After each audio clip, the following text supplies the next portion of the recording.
الله وبركاته. ازيكم يا حبايبي، عاملين ايه؟ يا رب تكونوا بخير يا رب. النهارده بقى جايبه لكم طريقه عمل الكشري المصري. طبعا كل بيت بيحب الكشري، اللي مش بيعمله في البيت بيحب يشتريه بره. النهارده بقى جايبه لكم الكشري بكل تكاته وكل تفاصيله زي المحلات بالظبط. نوفر ان احنا نشتري بقى من المحلات ونعمله بقى في البيت بطريقه جميله جدا، نفس طريقه المحلات بالظبط. انا جايه عاملين النهارده يا جماعه بناء عن طلب حبيبتي ومتابعتي مروه طلبته مني، قالت لي انا نفسي تعملي لي الكشري بطريقتك، فالنهارده ان شاء الله هعمله لها بقى بطريقتي بقى بكل التكات والتفاصيل بتاعته. دلوقتي انا معايا رز، ومعايا بصل مقطعاه جوانح كده، ومعايا مكرونه. انا بستخدم المكرونه الصغيره دي يا جماعه في الكشري. في ناس بتستخدم الكبيره بتبقى مش حلوه قوي في الكشري. ليه؟ لان الصغيره بتبقى بنفس حجم الرز كده، وبتبقى ايه كله متساوي وحلو. فانا بجيب الصغيره قوي دي كده. ومعايا شعريه عشان احط مع الرز، ومعايا عصير طماطم، ومعايا عدس بجبه، ومعايا حمص طبعا انا لسه هسلقه معاكم، ومعايا مكرونه سباكيتي. دي كل تفاصيل وتكات الكشري.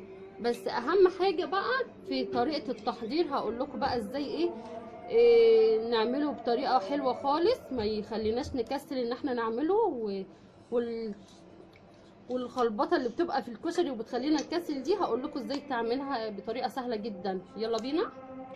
دلوقتي يا جماعه انا اهو حطيت الطاسه. اول حاجه بنبدا نعملها هي البصل، نحمره. ليه بنحمر البصل اول حاجه يا جماعه؟ علشان خاطر الزيت اللي بحمر فيه البصل ده هو اللي هعمل فيه كل حاجه. الزيت اللي انا بحمر فيه يا جماعه هو اللي انا بعمل بيه باقي التكات اللي هي التقليه والدقه وكل حاجه، علشان خاطر البصل بيبقى نفسه وريحته في الزيت، فانا بحتاج الزيت بتاع البصل ده. ماشي. طبعا انا هنا بقى اهم حاجه في الكشري انك انت تبقي ايديكي في كذا حاجه يا جماعه. ماشي، يعني ايديكي مثلا اديني بحمر اهو البصل، هنا بقى حاطه الحمص يتسلق، وهنا حاطه ميه هنا علشان خاطر اغلي المكرونه، وهنا حاطه ميه برده علشان خاطر احط فيها العدس. فتلاقي ايديكي في كذا حاجه. هنا بقى هعمل الرز بقى مع البصل اهو، شايفين حطيت اهو هبدا احط بقى الشعريه ونحمرها بقى جامد قوي كده.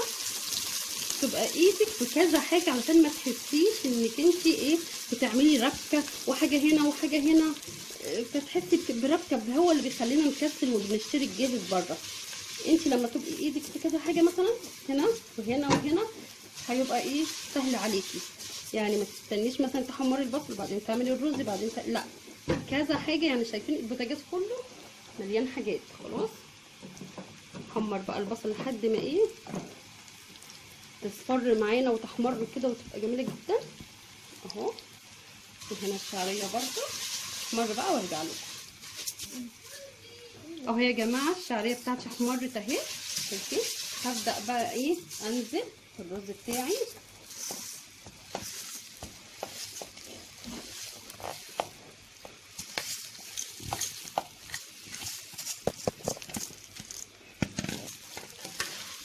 والبصله طبعا لسه اهي.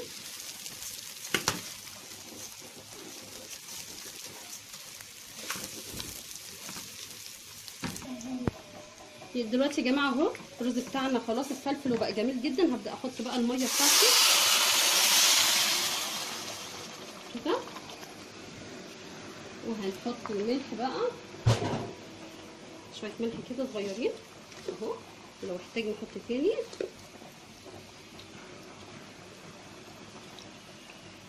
وهنسيبه بقى الرز بتاعنا يستوي براحته خالص كده. خلاص نغطي عليه. بصوا بقى البصل خلاص اهي قربت تحمر، لسه برضه تحمر جامد، عايزاها تحمر قوي.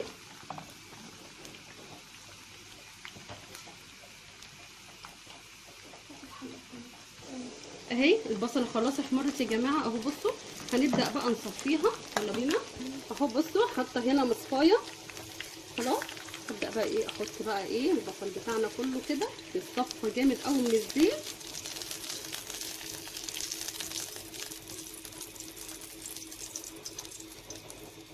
اهو سيبه يتصفى جامد اهو يا جماعه. انا هسيبها بقى تتصفى براحتها كده البصله، وبعدين هقول لكم نعمل ايه. هنا بقى الحله بتاعتي خلاص الميه غلت. هبدا بقى احط العدس بتاعنا يستلي. هيستلي عادي جدا يا جماعه، مفيش اي تكات ولا حاجه خالص. هي بس هنحط لهم ايه شويه فلفل اسود خلاص. دلوقتي هحط معاهم شويه فلفل اسود كده واسيبهم بقى ايه العدس ما يتهريش يا جماعه. مش هنطبخه احنا، يا دوبك ايه يستوي كده وتبقى الحبايه كده واحده بواحده كده حلو خالص. يعني العدس مش هنسيبه يتهري خلاص. نسيبه بقى براحته كده ايه يعمل براحته. بصوا يا جماعه اهو الصفى خالص البصل.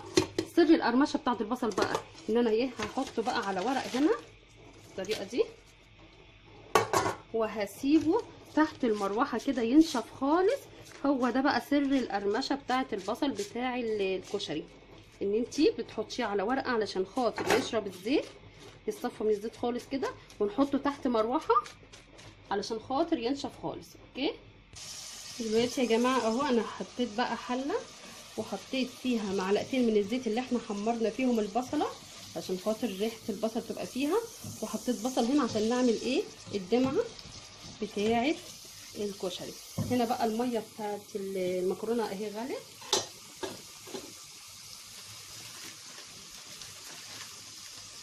هبدا بقى ايه ان انا اكسر المكرونه، احطها مكسره كده عشان نعرف ايه ناكلها اهو. وهحط المكرونه التانيه الصغيره، وهنحط معلقه من الزيت اللي حمرنا فيه البصل.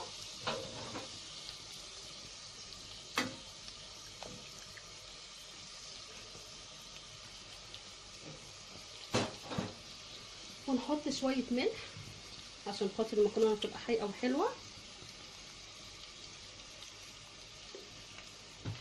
وهنسيب المكرونه بتاعتنا تستوي براحتها. اللي احنا فيها يا جماعه بصوا هنا بقى حاطه العدس بتاعي لسه ما استواش اهو، وهنا حاطه المكرونه، وهنا حاطه البصل، وهنا بقى حاطه الحمص علشان خاطر يتعمل لسه ما اتعملش، وهنا الرز بتاعنا لسه برضو. فشايفين الربكه اللي احنا في الكشري الناس كتيره بتكسل تعمل الكشري بسبب كده. الربكه دي كلها وحله هنا وحله هنا، فتلاقي كله البوتاجاز كله حلل. بصراحه هو بياخد حلل، بيوسخ حلل كتيره وبياخد كتير قوي، واوقات العيون كلها بتبقى مليانه. يعني انا جوزي من شويه جه وكان عاوز فنجان قهوه، قلت له العيون كلها مليانه مفيش عين فاضيه خالص. هعمل لك ايه؟ استنى بقى لما الكشري يستوي وبعدين اعمل لك القهوه. هتلاقيني يعني اللي بتعمل كشري يعني بصراحه ربكه بجد، ربكه قوي، حلل كتير قوي.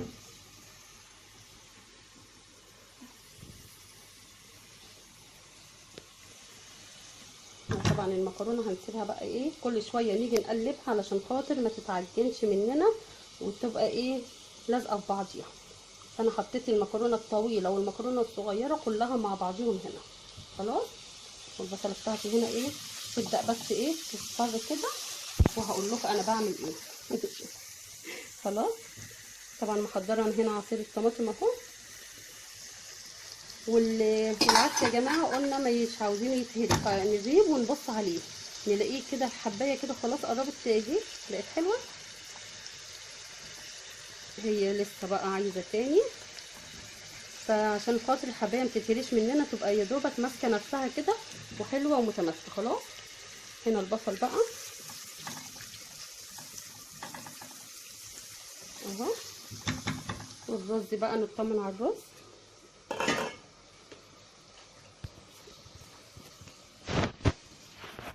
الرز برضو لسه انا موطيه عليه جامد يا جماعه. مجرد ما الميه بتتشرب نبدا بقى نوطي جامد خالص ونسيبه بقى يستوي على نار هاديه كده براحته خالص. ماشي. الحمص بتاعنا لسه هو المفروض ان انا انقعه قبلها علشان خاطر ما ياخدش سوا معايا كتير، فانا بصراحه ما نقعتوش، فهو لسه برضو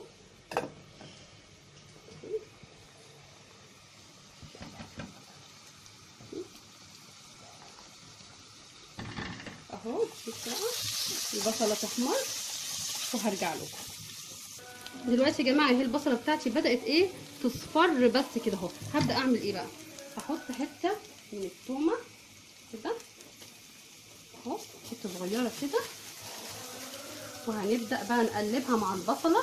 هي دي السر التكه بتاعه الدمعه بتاعه الكشري اللي بيبقى في المحلات، بيحطوا بصل وثوم مع بعض ويقلبوهم كده، وبعدين ينزلوا بيهم بخل، تبقى طعمها ما اقولكوش يا جماعه والله اروع واحلى من المحلات.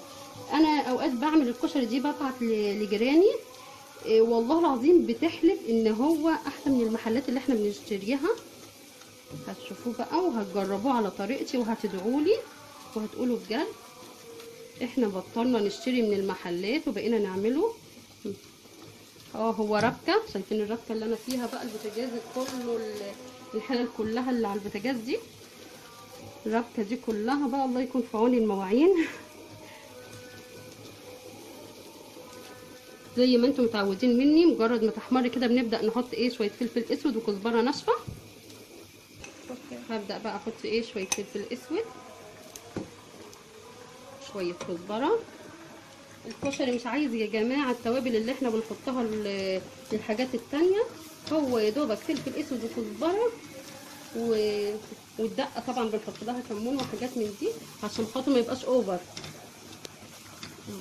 اهو. شايفين الريحه يا جماعه لما بيحطوا الفلفل الاسود التومه بتبقى جميله جميله. ده سر بقى الدمعه اللي بتبقى في الكشري الجاهز.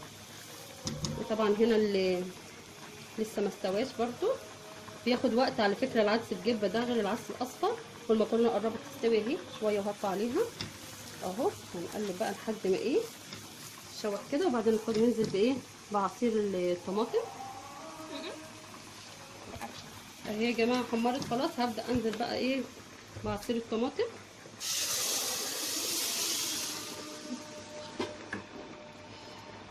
هي التوابل اللي انا حطيتها فلفل الاسود والكزبره في التقليه بس يا جماعه، وممكن احط ايه حته تومه نيه برده تدي ريحه حلوه. اللي يقولك نحط حبهان ونحط جوز الطيبه ونحط كبابه صيني والكلام ده كله ملهوش اي لازمه يا جماعه. بيغير طعم الكشري وبيبقى ملوش طعم، يعني بتحسي ان انت بتاكلي كشري بطعم تاني. لا، هو الكشري اللي بيبقى في المحلات بس التوابل اللي انا قلت لكم عليها دي بس. وهسيبها بقى ايه تتسبك، هسيبها تتسبك براحتها بقى. وهبدا اقطع على المكرونه بقى واصفيها. خلاص المكرونه كده انا هصفيها بقى وارجع لكم. اهي المكرونه بتاعتي صفيتها اهو في المصفى يا جماعه. هعمل ايه؟ الزيت اللي انا قليت بيه البصله هحط معلقه بس كده على المكرونه علشان خاطر ما تلزقش في بعضيها، عشان لو سيبناها فتره مثلا هتلاقي المكرونه ايه لزقت في بعضيها واتعجنت كده اهو. لكن لما تحطي معلقه زيت هتبقى الحبايه حبايه كده وما تلزقش خالص اهو كده اهو. نقلب عليهم الزيت كده، عمرها ما تلزق في بعضيها خالص، وهتبقى المكرونه حبايه حبايه تبقى حلوه خالص. خلاص كده ايه خلصنا من المكرونه. دلوقتي يا جماعه بصوا بدات تتسبك معايا اهو الدمعه. هبدا ايه هنزل عليها بمعلقتين من الخل. ده اللي بيدي للدمعه يا جماعه الطعم الحلو اللي بيبقى في المحلات، اللي هي لما تيجي تتسبك كده تنزلي عليها بمعلقه من الخل. خلاص هبدا اعمل ايه بقى؟ هعمل الدقه. وهنا برضو خلاص استوى اهو. بصوا شايفين حبايه حبايه ازاي زي ما هي ما تتهريش مننا كده. خلاص العدس استوى. هنزل اعمل بقى الدقه دلوقتي يا جماعه. بكان الزيت اللي انا الطاسه اللي عملت فيها البصل، طبعا فضيت الزيت كله اللي فيها طبعا عملناه يا دوبك تبقى مدهونه بس كده، ما يبقاش فيها زيت، لا مدهونه بس. هبدا احط بقى ايه تومه يا حبشي اهو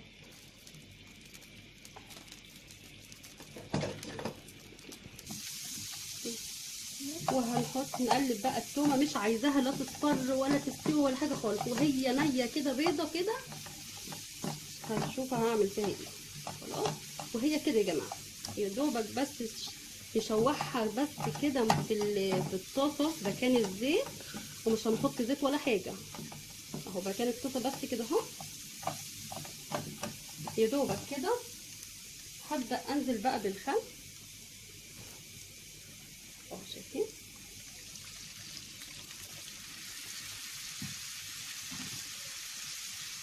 هنحط بقى ايه التوابل بتاعت الدقه، شويه شطه كده صغيرين خالص، ومعلقه من الكزبره، ومعلقه كمون،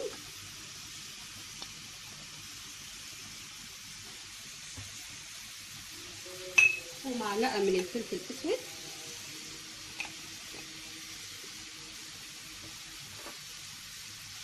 ممكن نحط بابريكا برضه عشان تحمر تبقى محمره وحلوه. نحط حته من البابريكا بس. هم دول التوابل اللي احنا بنحتاجها في الدقه بتاعتنا، مش هنحتاج اكتر من كده كده اهو. وهنزل بقى عليهم بشويه ميه،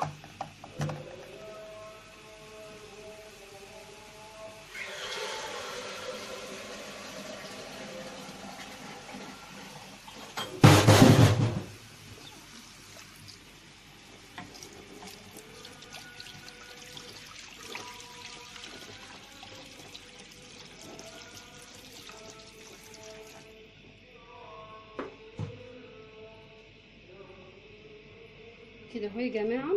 خلاص، هي دي كل ايه التكات بتاعه الدقه بتاعتنا. وهحط معلقه من الدمعه بتاعتنا بعد ما اتسبكت اهي، علشان خاطر تديها طعم ولون اهو شايفين. هحط بقى معلقه هنا تديها لون حلو وطعم حلو خالص. وهنقلبهم وهنسيبها تغلي مع بعض كده شويه. وهي دي، بصوا، هي دي الدقه اللي بتبقى في المحلات، نفس الطعم ونفس اللون ونفس المكونات كلها. خلاص، دلوقتي يا جماعه انا الدقه بقى استوت، وعملتها بقى في ازازه الخل. انا كانت فضيت عندي بقى، وحطيتها في ازازه الخل عشان تبقى زي اللي بتتباع بره بقى، اللي عاوز بقى ايه يحط على طول. شايفين يا جماعه بذمتكم ازاي اللي بتتباع بره بالظبط، نفس اللون والتكات. هبدا بقى ايه اعمل الشطه. هعمل الشطه ازاي بقى؟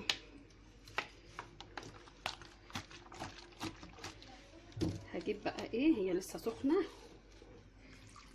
هجيب شويه من هنا ماشي، وهحط كبشه من الدمعه، كبشه واحده بس كده ماشي. وهنبدا بقى نحط الشطه كتيره خالص عشان خاطر اللي بيحب الشطه.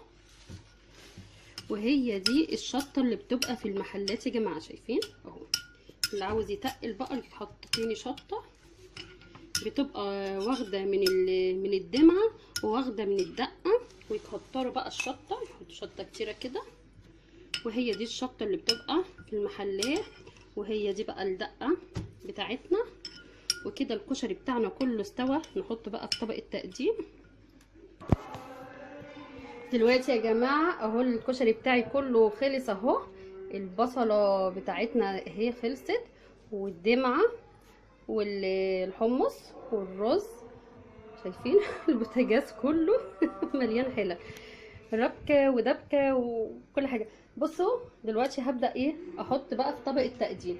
اول حاجه زي المحلات بالظبط يا جماعه، لازم الطبق التقديم يبقى مرتب. اول حاجه بنحط ايه المكرونه اهو.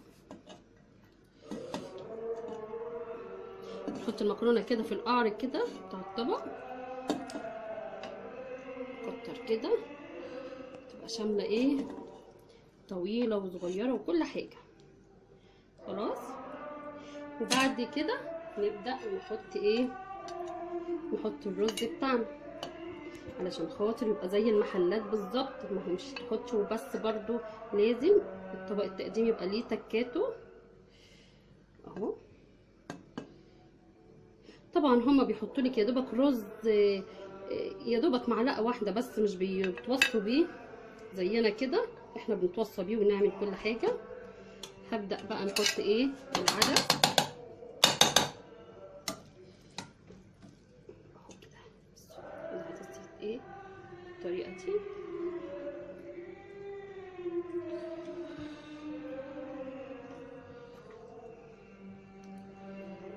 اهو بعد العدس بقى نعمل ايه؟ هنحط بقى ايه الدمعه بتاعتنا كده.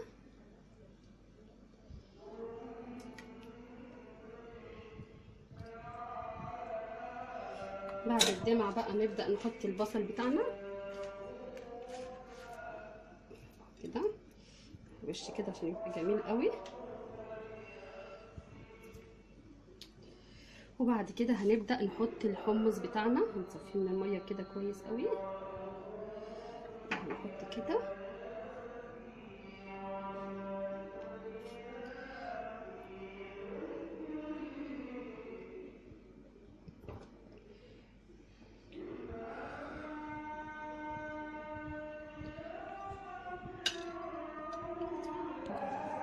اهو يا جماعه. الطبق بتاعنا الكشري اهو بعد ما استوى بقى وحطينا كل التكات فيه. طبعا معاه اهو الشطه اهو، اللي عاوز بقى في الطبق بقى يحط شطه زي ما هو عايز. وادي الدقه بتاعتنا، طبعا هنقعد نميلها كده زي اللي بتبقى في المحلات، شايفين نفس الدقه بالظبط. ويا رب بقى الكشري بتاعي يعجبكم كده ويبقى خفيف عليكم، تبقى حاجه ايه بألف هنا وشفا ليكم يا رب. متنسوش بقى لو اول مره تشوفوا الفيديو بتاعي بقى متنسوش تعملوا لي لايك واشتراك في القناه، وبألف هنا وشفا ليكم. ويلا بقى السلام عليكم ورحمه الله وبركاته.